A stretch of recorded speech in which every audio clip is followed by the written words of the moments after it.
महाराष्ट्रातील petrol diesel तुटवड्यावर सरकारचे स्पष्टीकरण. राज्यात काही ठिकाणी पेट्रोल पंपावर लांबच लांब रांगा लागल्याच्या पार्श्वभूमीवर मुख्यमंत्री देवेंद्र फडणवीस यांनी नागरिकांना घाबरून इंधन साठवू नये असे आवाहन केले. राज्यात पुरेसे इंधन साठा उपलब्ध असल्याचे सरकारकडून सांगण्यात आले.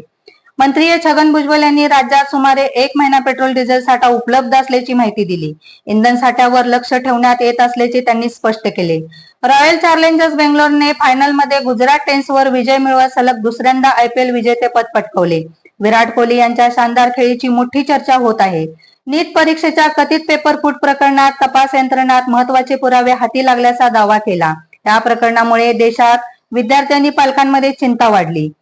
भारतातील इंधन संकटावर केंद्राचा मोठा प्लॅन. हॉर्मुझ समुद्रधोनी परिसरातील तणावाच्या पार्श्वभूमीवर भारत सरकार ऊर्जा सुरक्षेसाठी विशेष योजना तयार करत असल्याची माहिती समोर आली.